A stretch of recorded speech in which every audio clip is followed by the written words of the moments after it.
Alrighty, so let's go ahead and get started. I promise not today to blast you with as much information I did on last Thursday. So, how did everybody do over the weekend? Everyone get their assignments completed? Yeah? Get your. It was rough. It was Game of Thrones weekend. Yeah? Every week is Game of Thrones. Well, definitely. I'm going to take a look at some of the LDDs today, and if anyone towards the end of lecture wants to present their LDD like they think they have a really good understanding of all the key areas and has a pretty solid level and wants some feedback on just their LDD, we'll have a little bit of time at the end of lecture for anyone that wants to present their LDD. But first things first, we're going to do a fun little exercise to go over some of the examples of common game progression models. So I'm going to go ahead and shut off those lights in the back.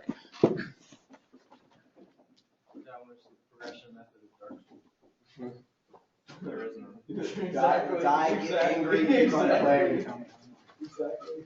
Random bullshit happens. It's not random, honestly. I play Dark Souls, and it does not seem like that hard of a game as people like overblow it to be. It's just annoying. It's difficult, but it's still beatable. Yeah. It's only difficult in the sense that the enemies are slightly overpowered. It's not like you can't outread the AI. But for people that don't remember stuff very well, Alrighty, so for the first two that you'll see at the top there, linear and string of pearls, these are definitely close. There's some similarities between the two, but obviously you'll see a major difference. So linear and string of pearls both have the single start, so every player will have the same starting experience. Everyone has the same starting, and then the same thing for the ending. It's a fixed ending, same exact experience. And obviously for linear, you'll see it's just completely linear gameplay. There's no deviating off of the path. There's just a straight gameplay. But then in the string of pearls, you notice there's these little choke points in between. And in between these little bubbles, you could have non-linear gameplay, however you may find it. But does anyone have any examples? Maybe anyone something that sticks out as a game that's linear, completely linear.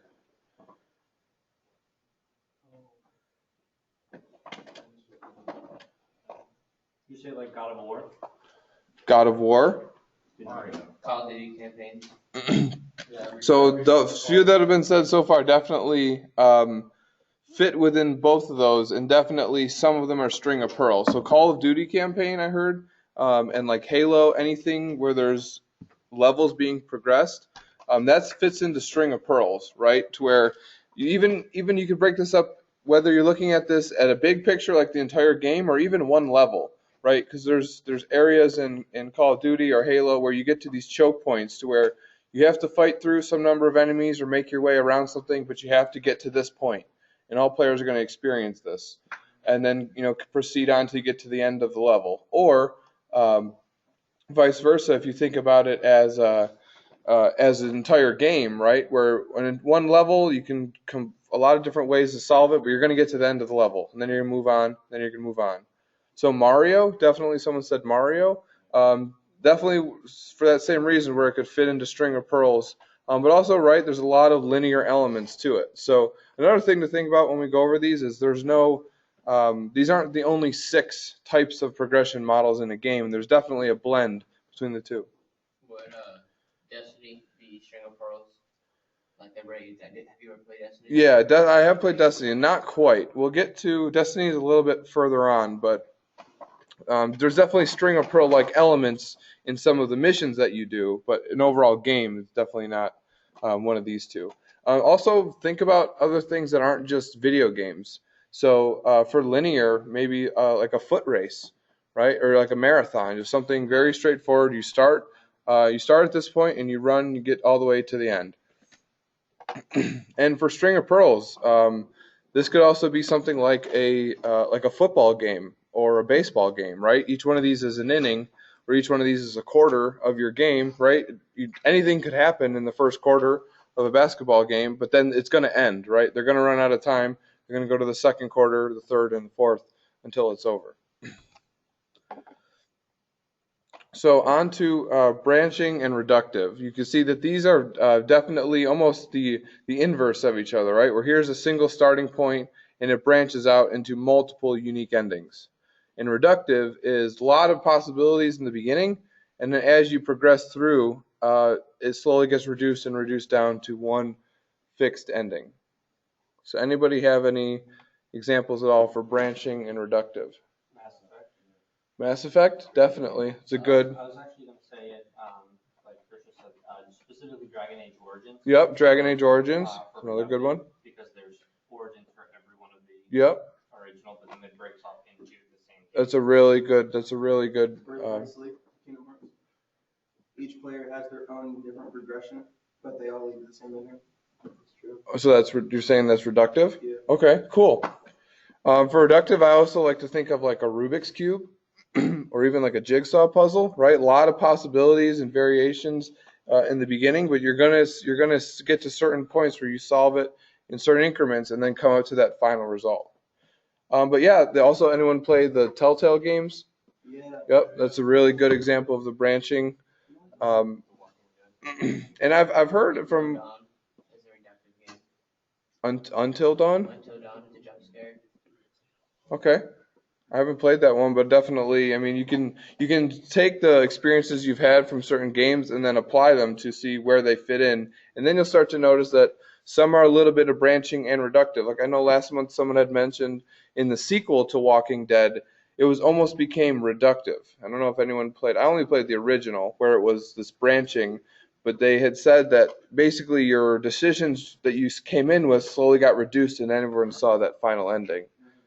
So definitely a lot of variation that can be in these. There can definitely have, string of pearls inside of branching gameplay, where each one of these little gameplays here could be non-linear.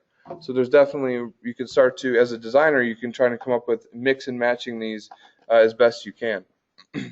All right, so on to the last two, which are definitely similar. Question? For the game that we're making in the next few months, Yeah? are you going to want us to stick to string of pearls to minimize work being done? Or So that's a good actually question. So yeah, scraps is definitely string of pearls. That's where you want to be focusing on. So again, when I made the analogy with Call of Duty, where it could be one level as a string of pearls, or the entire game could be a string of pearls.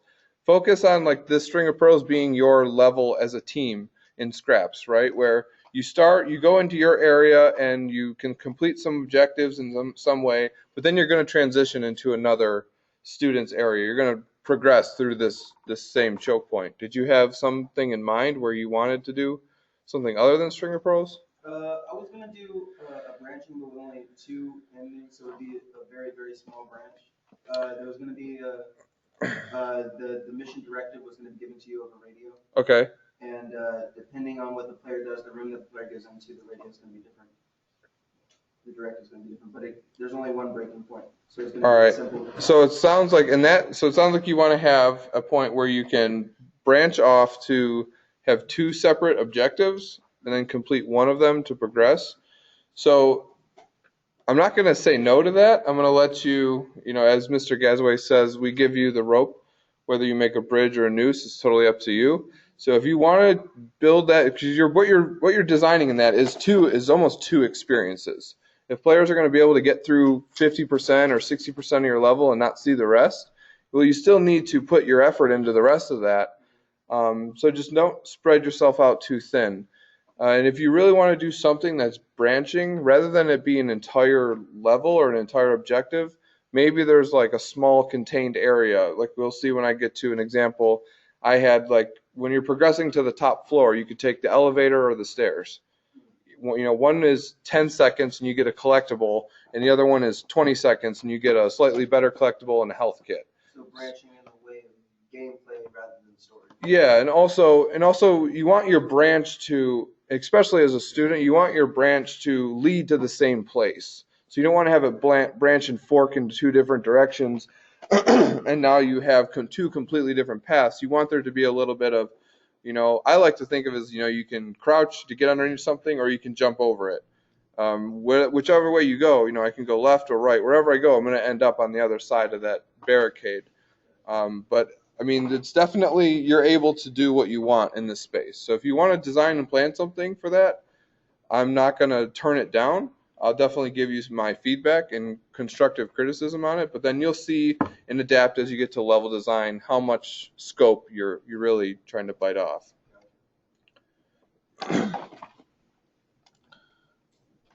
Alrighty, so football shaped and sandbox. These are definitely similar, but not quite the same. So for football shaped, this is more of a single start. It's completely entire game, just non-linear, open world, and then you get to the fixed ending to where you do have some conclusion to the game. There's something that you can accomplish, either a final mission or a final objective, something that brings closure to your experience. And the sandbox, right? So a lot of variables, a lot of different options to choose from, completely non-linear gameplay, and then you'll notice this break here where there's just no ending. It's really meant for players to just play forever, and there's just always something you can do to be better or, just continue to play throughout the game. Minecraft, it's definitely a good example of sandbox, right? Like it's just this world that you can do whatever you want in and build what you want.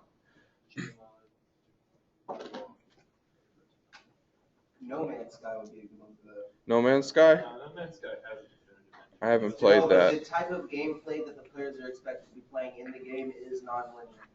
But it should be football shape. So it could be football. Yeah. Are there like objectives and No, the tasks player to has complete? do. There's a single. It's not that the player has to. That's the thing. There's a single primary objective, and that's sort of to get to the center of the universe. Okay. But the focus of the game But can is you just exploration. finally, if I want to like sit down and they tell me you need to get to the center of the universe, can I do it eventually? And then like. You can do it, but the game won't end. But yeah, like in a sense to where like basically where I'm going with football shape is really those sandbox games, right? Like Grand Theft Auto, Saints Row, Crackdown, Skyrim, Oblivion, all those big open world games to where I don't have to do that final objective, but once I do, it rolls the credits, but then I'm dropped back into the world and I can keep playing. So there is like this little asterisk here where, yes, it doesn't end. You can keep playing. You could run around forever and do what you want or get collectibles, side objectives, all that fun stuff. But there is that like final mission or that final cutscene that every player is going to see. To where with Sandbox, these are your MMOs, right?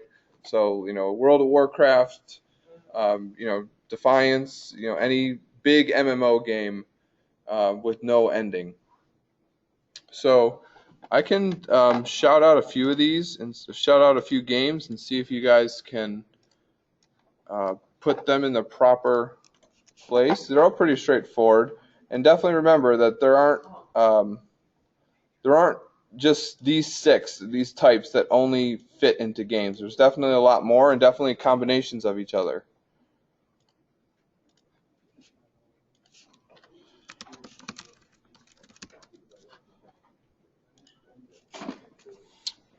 Alrighty, so what about a game like Angry Birds?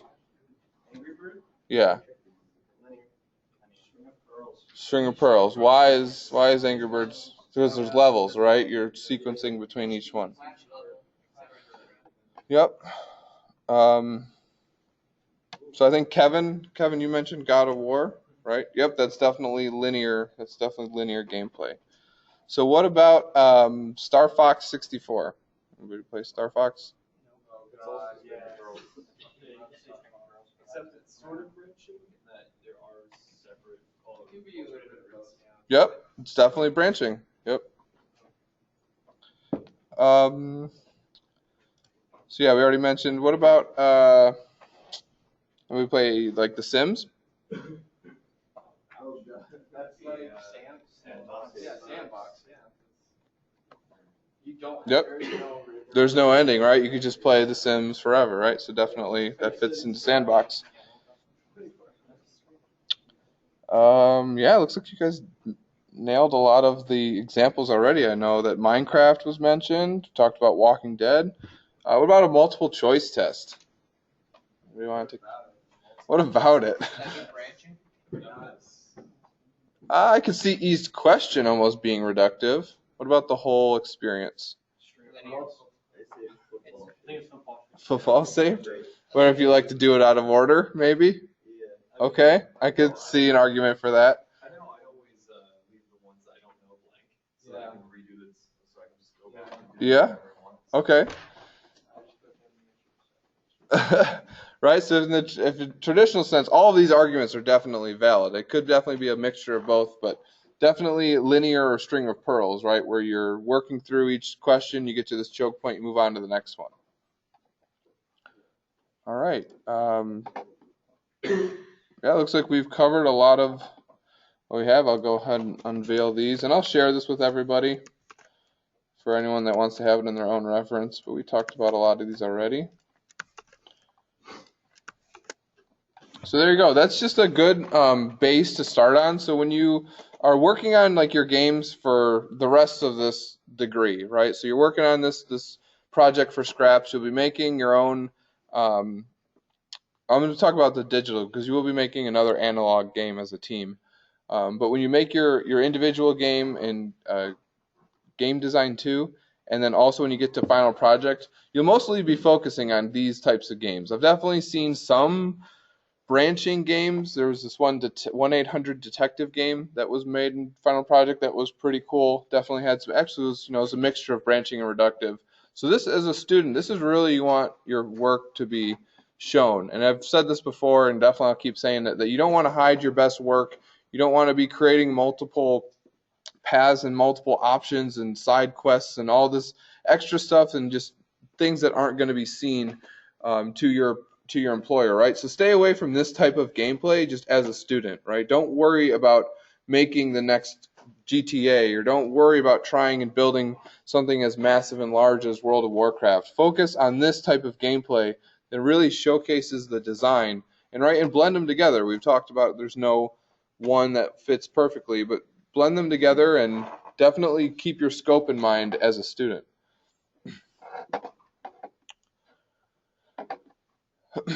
Alrighty, so next up, I'm going to talk about the flowchart. So you guys have definitely done a bunch of flowcharting already from Game Design 1, but this is a little bit different. And I talked about this a little bit on the first day, but this experiment is on Perforce in the content folder right here.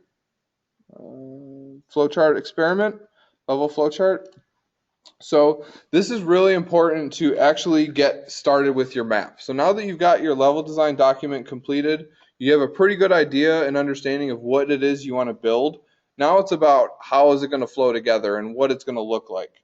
Well, how it's going to flow together and how those mechanics are going to work with each other are where you want to start before you start to lay out your level and worry about the visual look of it. So this is a very, very helpful experiment. I'm not going to grade this, and by me saying that, I know there's some people that have already tuned me out. They're like, oh, it's not graded, I'm not going to work on it. But trust me when I say that doing this small exercise will give you a lot better understanding to how to build your map and what you want to achieve before you actually start to mess around with creating icons and messing with Google Maps or Google Draw to make your map.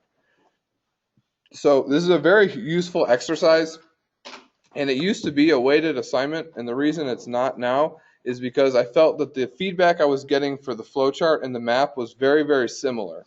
And that just goes to show you that they support each other. Just like how you would work on your brainstorming, coming up with your concepts before you write your LDD, you want to come to your flowchart and practice your different flows and come up with a bunch of different variations before you finalize everything in the map. So definitely read through here, and I'll show you an example. I'll show you an example I made with another instructor, and then I'll also show you a student example that I was really impressed by. So this is my level that I had worked on. I've been having a concept for. So you can see that each one of these rectangles here, this is what I'm focusing on as an interactive area. So this doesn't mean that this is a room or a floor or a building. It's just this is an area. It's not yet defined. I'm going to do that later in the map. Right now I'm just focusing on my mechanics and how they're flowing from one area to the next. So here you'll see in my notes I have my featured asset labeled out, right? I just have my player goal, my featured asset, and in here mine was about this vehicle, right? So my whole level is about making it to this top floor of this building to steal a car that's in the showroom. And the car was missing a battery, so I needed to find the battery, replace it. Also, what else did I have in there? I think it was missing a tire. Yeah, so it was missing a tire and a battery. Needed to find those pieces, and then when the player when that has happened, the player interacts with the vehicle and they get inside. And rather than the player driving it, because that's not in the creative vision, you just have a cutscene of the vehicle, driving and breaking through the window and getting to the end. So this just showcases the flow of each one of these areas and how the player is going to get from one area to the next. So you'll see up here these icons, right? These icons are very, very similar to what you're going to be using for the map itself. So the work you do in your flowchart is going to save you time in your maps. You're not going to have to retype everything out. You're not going to have to rewrite everything. It's going to help you just, a lot of copy and paste some of your notes from here onto your map. So here, these are just some of the icons that you're probably familiar with already that I've, adjusted for the uses of this level. So the one-way and the two-way transition, right? This could be, a one-way transition could be, the player takes an elevator down, and then when they get to the floor, the elevator breaks or just something collapses behind it, right? You're not allowing the player to go back. So you can use these to definitely create certain types of flow and interaction in your level. Also, one thing to point out here, that just because that this is reading left to right, so my player starts over here and I end up over here on the right, that doesn't necessarily mean visually I'm going to start on the left, work my way through a path, and end up on the right. Right? These could be laid out in any way. And if I go ahead and they're group suite. So if I go ahead and move these around, right? So maybe the control room goes this way into the generator room, right? The same thing. It's still flowing the same way. Just visually, that's not what we're focusing on. So the important part of the flowchart also is being able to additionally brainstorm and come up with different variations, right? So you can duplicate this once you have everything laid out, and now it'll be like, all right, well, what happens if the player goes, they wake up inside the closet, they do all their setups. Now, what happens if instead they go into the generator room first, right? So what happens if this one's here?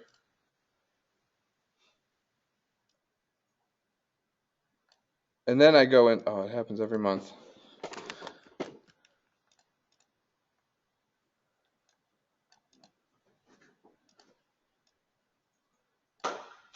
All right, you guys get the picture, right? So you're able to group them together, and if I can select the entire group,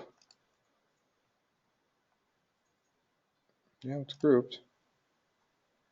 You're able to quickly move these around and come up with different variations to see which one is the best, right? You may be able to come up with a bunch of different ideas just being able to move these around and adjust them before you get into Google Draw. Because if you're going into Google Draw and you saw that I was already battling with trying to select this group, which it's there, I don't know why now it's moving, of course.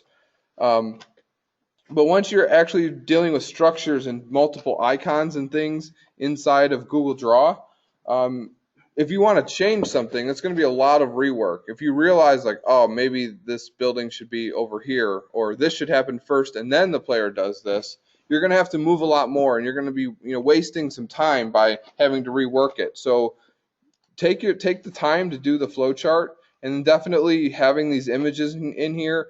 You'll see that in the map you have to also include reference images. So there's a lot of direct translation from the flowchart right to the map. Question? This is Google Draw right here? Yeah, this is Google Draw. I had no idea. Also, my level idea was based on a parking garage. So Okay. Considering the levels are all parallel to one another, does that make any difference with how the map is actually eventually supposed to be drawn out?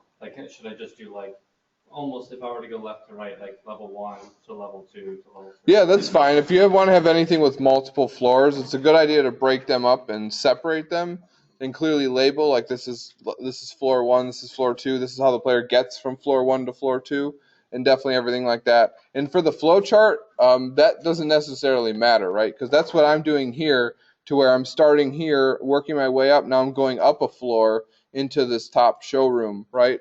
But it's all horizontal, right? So that'll be something you can work on when you get to the actual map creation.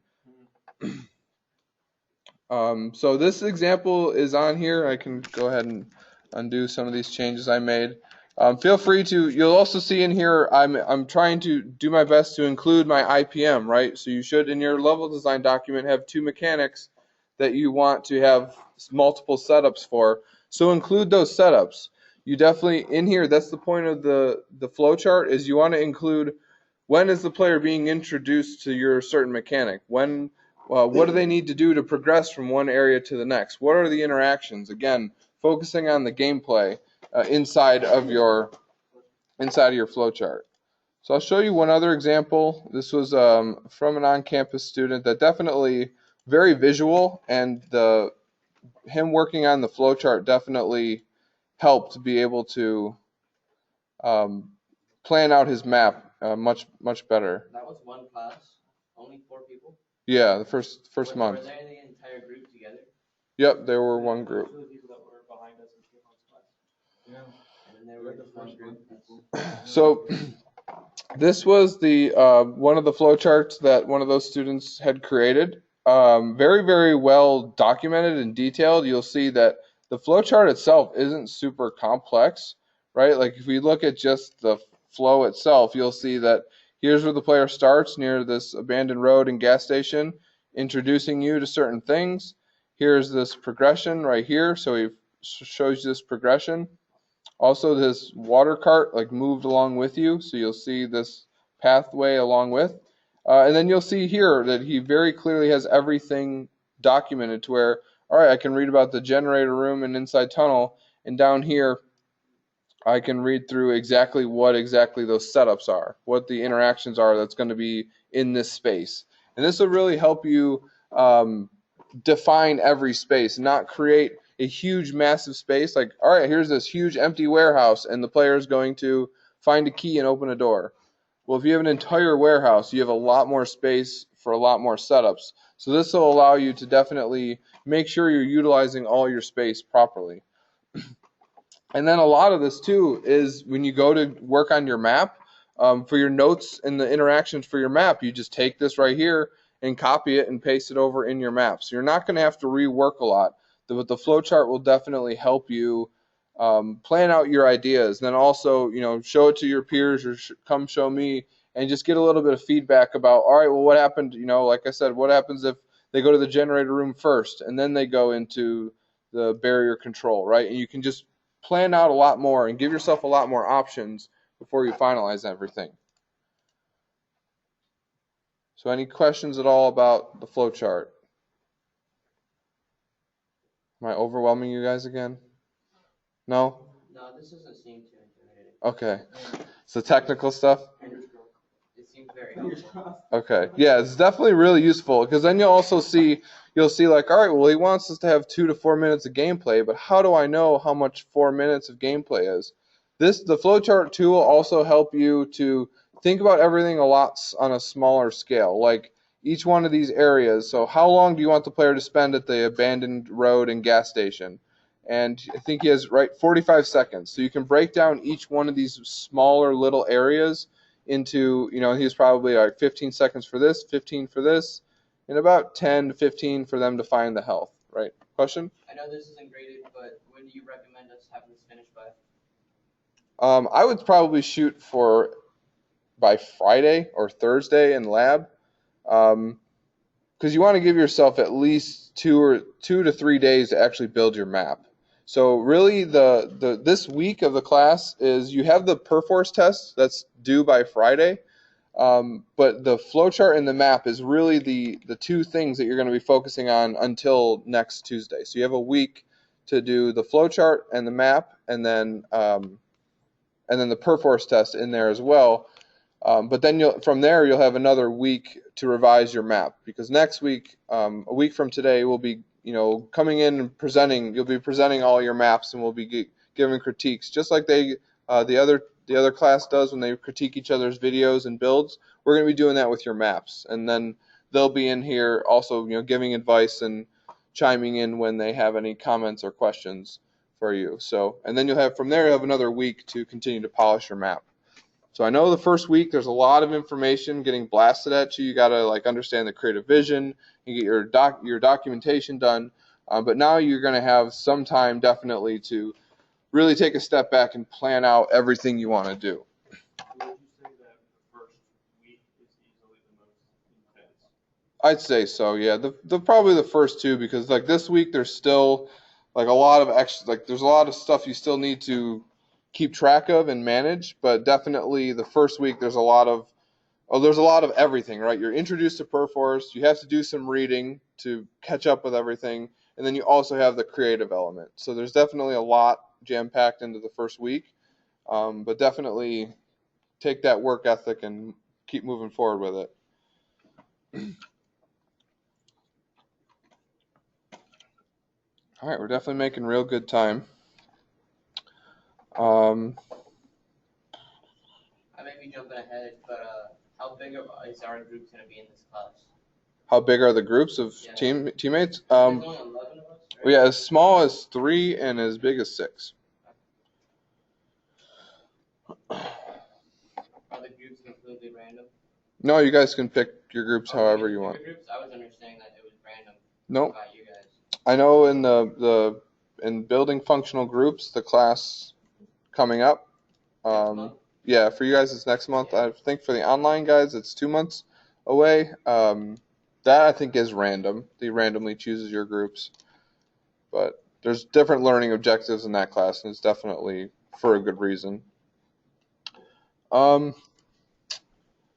So yeah, let's go on to the map. Then we can talk a little bit about actually creating a map. So you guys said that this is you hadn't really seen Google Draw before? I have no clue what that was. Okay, so Okay, well, definitely a real helpful tool, and really taking over a lot of the. Google Drive is so much better than Perforce. I know and to some extent, yes. There's some things that makes it easy. Really, I mean, the reason why we have you use Google Draw is eventually you'll be collaborating with multiple people in one map all together.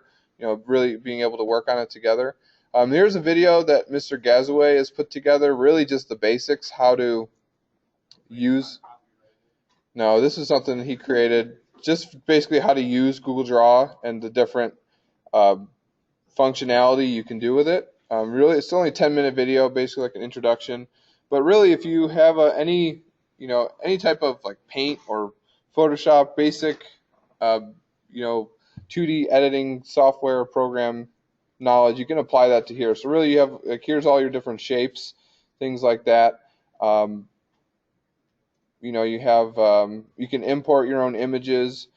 Let's see, there's the line tool. So you can have a line, a polyline, a scribble, a curve. So definitely just experiment with it. Take a little bit of time to practice with it. And it's definitely not as robust as Photoshop or Adobe Illustrator or anything like that. But that's okay, because you're definitely still able to produce a lot of really good quality inside of this. And if you want to go ahead, I'll go ahead and show you gameicons.net, game-icons.net. So you can come to this website. You'll see on the template for the map. Let me go ahead and pull up the assignment.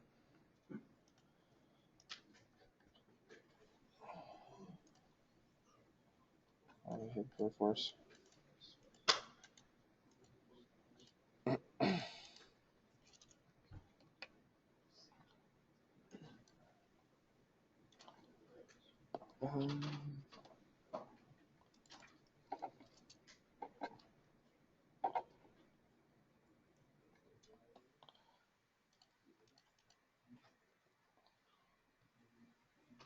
So you'll see here that these icons you've been given are, again, just a template. If you want to change them or modify them, you can definitely just keep the player start and player finish as is. But if there's anything you want to modify or adjust, make your own icons, we definitely encourage that.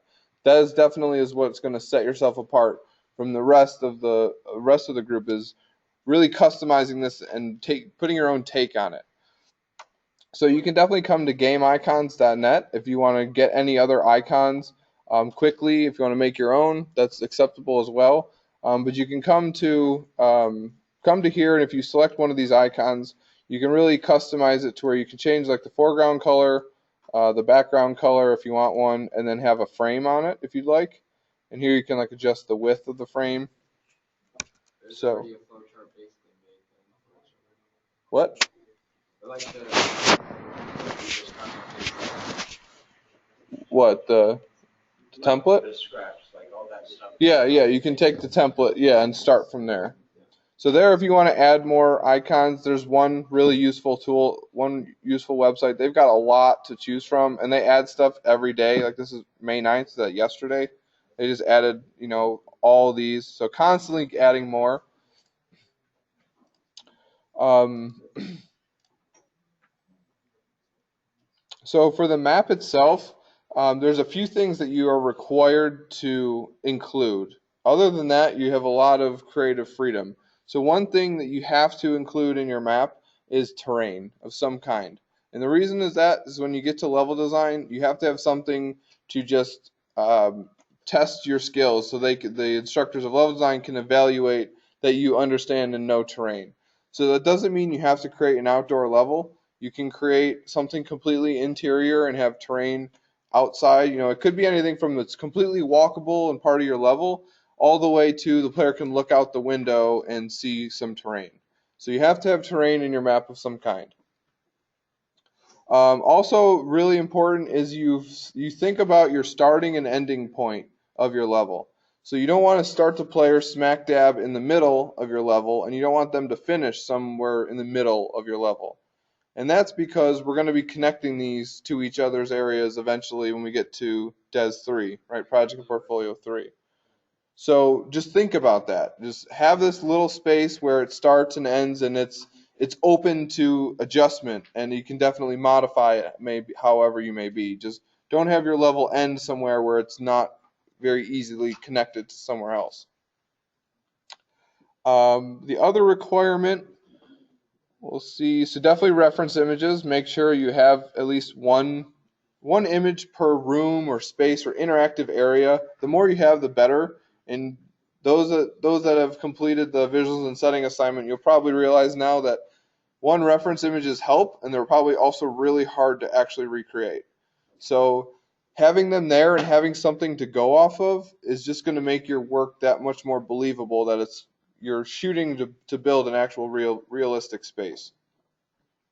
So the other requirement is 15 collectibles or 15 hidden items. So this can be any number of things. It doesn't have to necessarily be hidden items. I don't want you to think that they have to be items that the player aren't necessarily going to find. You can have some of these be required. They just need to be 15 collectible items that go into the player's inventory. So I will accept, if you have 1 or 2 health kits in your map, I'll accept that as a part of your 15. You'll notice in the map template, we have this icon for hidden item and an icon for cache. You can use those interchangeably, and also this breadcrumb icon. So that would be, right, if you want to lead the player somewhere or guide them with a collectible. That's one way that you can use them to encourage certain behaviors from players, right? So the 3 types of collectibles that I've come across basically is just as a gamer and as a designer trying to break these down and construct them myself in my own projects is you have hidden items, right, that are just hidden rewards that players don't necessarily see, but they discover, or the designer allows the player to discover them. You have breadcrumbs, which will guide and lead the player to certain places along the way. And also one of my favorites is it's like a breadcrumb, but it's almost like a tease. Like, here's this object way up here. This is just going to show that you can get up here somehow. Now you need to figure out how you get up here, right? So a breadcrumb will directly lead you and tell you where to go, but a tease type collectible, I'm trying to find the right icon for it. It's not the easiest one to find, or how to explain that in an icon. But that is something that is almost like a hint, or you're provoking the player to go a certain direction or try and accomplish a certain goal. You could totally make an icon with like one of those things. Oh, like an eye, yeah. Okay. Maybe a gem, like a jewel. We can just, there's, on the Unity Asset Store, they have giant icon packs we can download. Okay, a Unity, but how is that gonna? Just for, you don't need it to use it in Unity, you can use it on your computer for other stuff. Oh, okay. You're just saying it's like a bunch of just small, like 32 by 32 or small images. Yeah. Yeah, definitely. Because you'll see too when you get to actually build this in Unity, uh, when you have your inventory, you have a little spot to put in an icon for that image if you want to. All right, so yeah, everything else on the template itself is pretty self-explanatory. I think I covered everything. So terrain, starting point, ending point, and your 15 collectibles. The other thing that is really important, and I should have it in the showstoppers,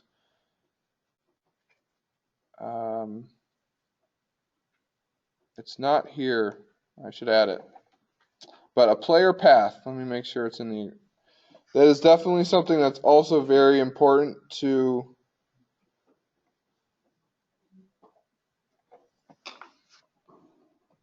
include, maybe in the final.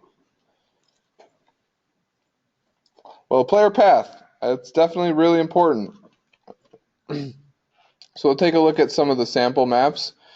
So this was another one of the maps from the first cohort that came through. And what's really nice about his map is just the overall construction and the use of Google Draw. I think that's what he really did well. So there's definitely certain maps where I can talk about strong points from certain things. And his really strong selling point is the usage of the tool. I think he did a very good job of using Google Draw to explain what he wanted to do very well. So you'll see that he's done some really cool stuff to where he's gone above and beyond, and I think he did it all inside Google Draw, but you'll see I have this red barrier and solution icon. He like changed them to where you have a green and a green, a yellow and a yellow, so it's not just the same one over and over again, but just that little adjustment, right, makes it much easier to read. So here's like the blue and the blue. Everything's much easier to understand. So in his map, I definitely think he's got a few areas where his density isn't that great. Like this area right here, right? You come into this warehouse and you walk forward and get to here and you get to your next interaction. He's got a few more of those here, like this spot where it's just, you get to this big open room and you got these cool little things on the side, but nothing going on in the middle. Same thing too with this hallway. And some of this stuff ended up being fixed in his level itself. Like I know he had a cool little catwalk here where you walked up this and jumped over on the other side. But you want to just plan all that out in here and catch yourself. When you see little pieces like this where your player path is just long and empty, think about what am I having the space for? What's the point of this long stretch without any interaction? Really down. Sure, but you can do that in much shorter amount of time if you really want to. So like down here, this is these pathways here are a really good setup and spacing in terms of your interactions, right? Long, short little area with some density and a little hidden collectible over here, but then you don't go very long without having an interaction, right? Like move something out of the way here, jump over a tripwire here. Now you get to a spot where you have to throw these physics objects to knock down these boxes, and then you complete your little platform there. And then you continue on, right? So definitely good construction. And this is the quality I want to see from everybody, just in terms of the construction of the map. And also taking a look at his notes. You'll see in the other example, the other student did a really good job of making them easy to read. So yes, this is a lot of information, and it has the required information that I'm looking for. But you also want to break it up in a way that's easy for readers to take in, and they're not just like, oh man, this big wall of text. And also when you're reading the map, and I come in and I'm like, all right, I come over here now, all right, 18. What is 18? I come over here, I look down, I find 18, now I read it, right? It's just a little bit slower, and you could organize it a lot better to make it easier for other designers and other team members to read your map. So let's take a look at another example.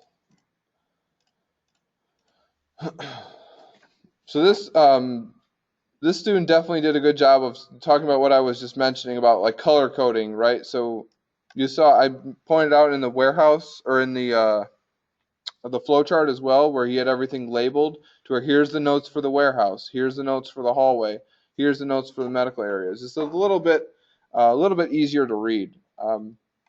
Again, though, he did definitely a really good job on focusing on density and just the amount of space he's trying to build. So you don't try and big a huge, vast, open area. Really focus on your interactions and your density. The 10-second rule that you'll see in the documents, and I should have mentioned it if I haven't already, but right, you don't want the player to go longer than 10 seconds without an interaction.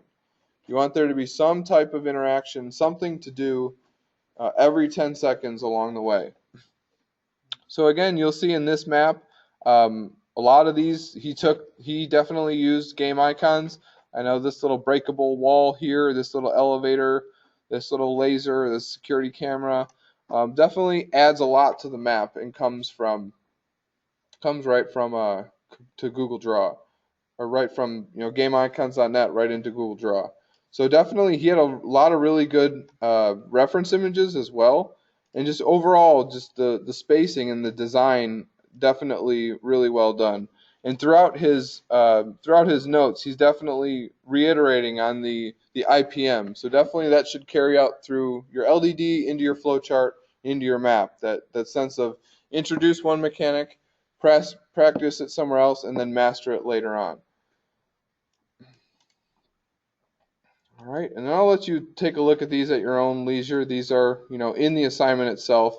And the last one I want to show, this was from back when it was a 1-month version of the class.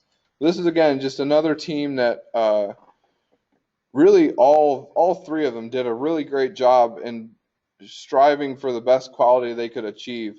But this area in particular, it's just awesome to look at. I really think he did a great job in just visualizing and explaining everything he wanted to do, just with the icons and with just the map itself. So everyone ever like gotten like a strategy guide or anything like the Prima strategy guides for a game that they were playing? Yeah, a few maybe.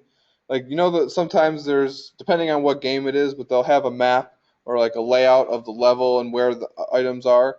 That's what we want to be building. We want to be building something of that quality that's basically will be a representation of the final level. So you'll see just these little attention to detail in here goes such a long way. Like this little organic shape that shows this pile of rubble and these small little gray patches underneath. Like I'm an artist. Like definitely I have this visual eye, and I just think this attention to detail will help you convey your ideas, and also just looks like this is definitely a portfolio quality piece right here. So really just the amount of effort, just these little like yellow stripes on the ground. This was in his level. He had like the satellite that you had to interact with and disarm. Again, a lot of custom icons. You got these little security cameras, these little pills that he created, the fire extinguisher. So again, like this is the quality that I want to see. And definitely another good point to make was here, these walls, right? These walls aren't just a square with no thickness on them. If you just use this shapes tool here and go like this, you'll see it's just going to create a square, right? But you want to actually plan out, if you're going to build this in Unity, how are you going to do it, right? Well, here is the actual wall piece that you would build. He has everything laid out with thickness. Here's a little piece of glass. So it's a nice little addition to give a sense of, all right, they're walking through the hallway, they can see into this room. So you're thinking about the psychology of what the player is going through. So definitely use these maps as some attention to detail. But one thing, don't get caught up and think that this map was, oh man, I got to create 3 areas. This was 3 students. This was 3 separate areas that were eventually put together, and here was their nice little layout of the entire level and how you transition. So this is what you'll do when you get to Des 3, but each one of these definitely had some really good interactions and good stuff to talk about. So any questions at all about the map itself? Kevin? I guess more with the terrain requirement. What do you mean exactly by like they have to have terrain, just make terrain and then just kind of adjust the heights and stuff like that so that it looks kind of mountainy, or Yeah. Basically, you have to have some type of, whether it's mountains or you want to have like some like a valley or some type of just the terrain in Unity. You have to have that it's in some capacity in your level. That's it. Should we be creating this with the idea that we're going to be using it for a mini map? Because I did notice in the other student projects they had mini maps in there. Yeah, well, the mini map, it will eventually, basically, you don't have to think of it in mind, but you will be using, right now the mini map is just a camera in the scene. So whatever your final level ends up being, it's just going to be picked up by a camera and put on the mini map.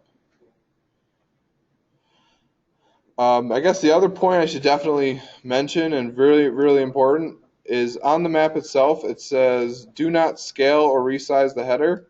Really, really important. Also, do not scale or resize the map key or icons. Super important because when you bring this into Unity, we want to be able to build this to scale. So the player start, right? The player start is really the number one thing that's like, do not touch this, don't scale. The same thing goes for the car. Because right now, if these aren't touched in terms of scale, you bring this into Unity and we size it up properly, and we'll show you how to do that. Everything should be to scale, to where this player start was about the size of a character, and the car is the size of a car. So everything should be to scale, which makes building it a lot easier. So don't touch the icons in terms of scale. Just place them on the map and go from there. Any questions at all? So level layout, we're only working on or just the level layout map, even in Unity at all this week. No. Yeah, you're just going to be building your map inside of Google Draw. And on Thursday, I'm going to be doing a live demonstration of the wind turbine experiments. So your entryway isn't due until next Friday.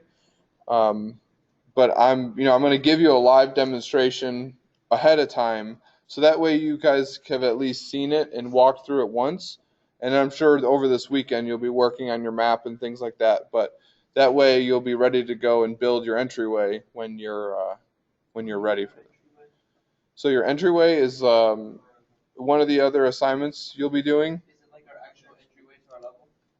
Or is that just Well, that'll be for you to decide, and we'll go through the wind turbine, and you'll get a better understanding of what you can build. I'll show you an example real quick. And these are also in the entryway. No.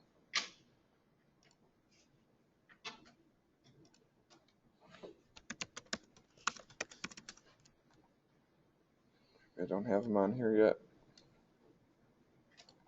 Project Horseradish? Yep. That's one of my teams.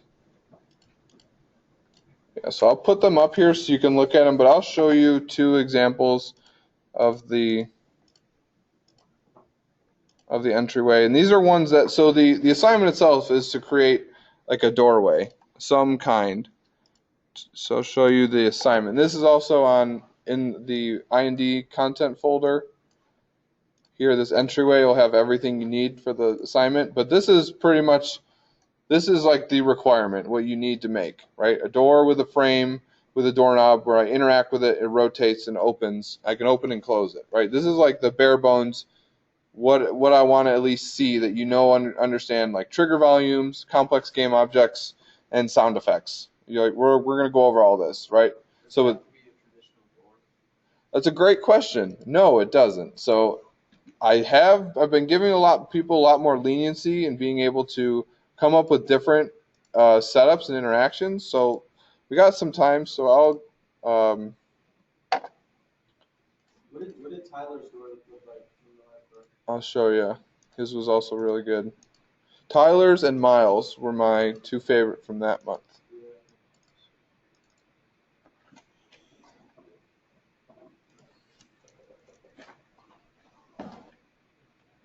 Tyler's door was probably. Yeah. So here's oh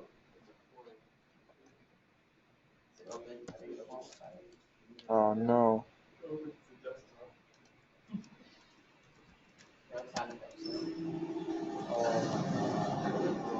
Right? Pretty awesome, right? A little bit more complex than just rotate one object open. He's set it up in a way where it's not much more complex, right? It's just 8 animations instead of 1. Nice little sound effect that times up with it, right? But really good stuff. So but he still meets all the requirements, right? Like he has a frame that this object here that the door is like rotating or inside of, and then this so you'll see in the requirements it says you need to have a handle.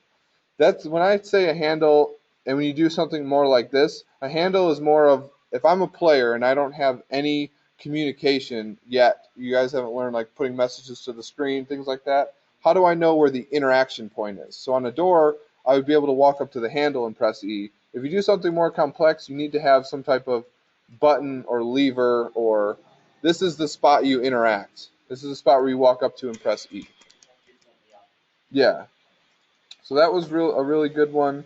I'll show you Miles. This is pretty awesome.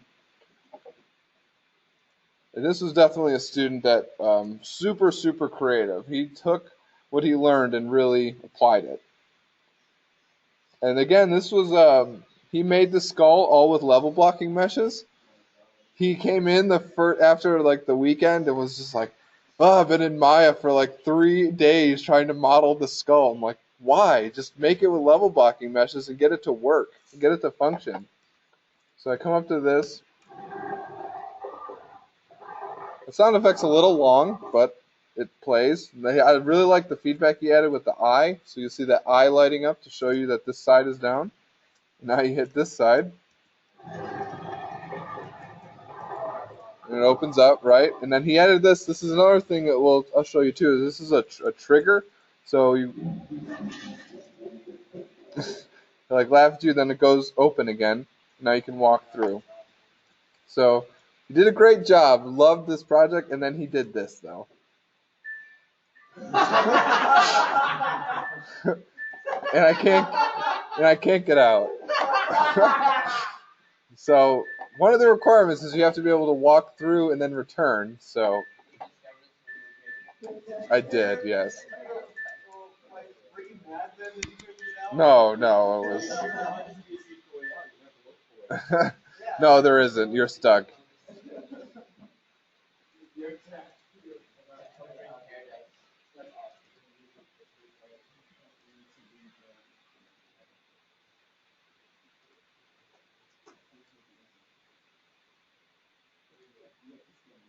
So that's a little bit of a look into what you'll be getting into next week. So we'll go over pretty much, you'll learn everything you need to know to build stuff like that on Thursday.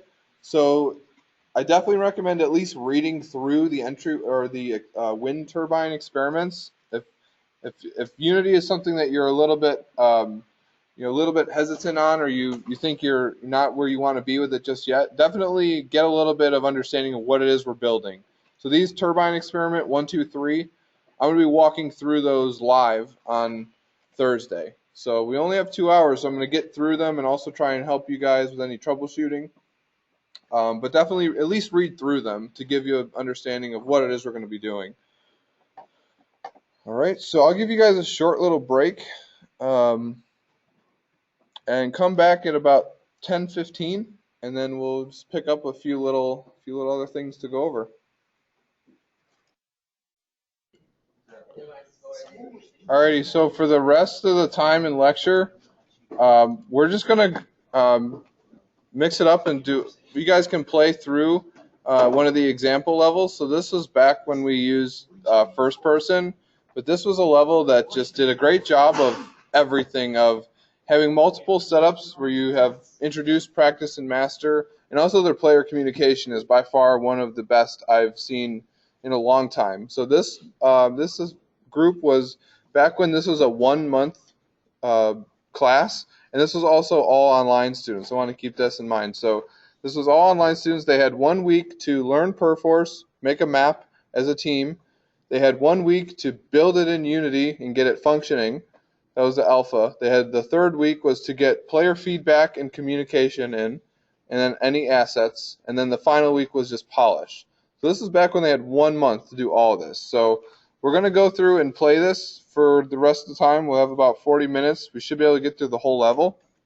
And we can have any volunteers that want to come up and we can play handoff between certain areas. Andrew, you want to come up and play? All right, so for all the online students, you can stick around and if you want and watch. I'm going to stop the recording.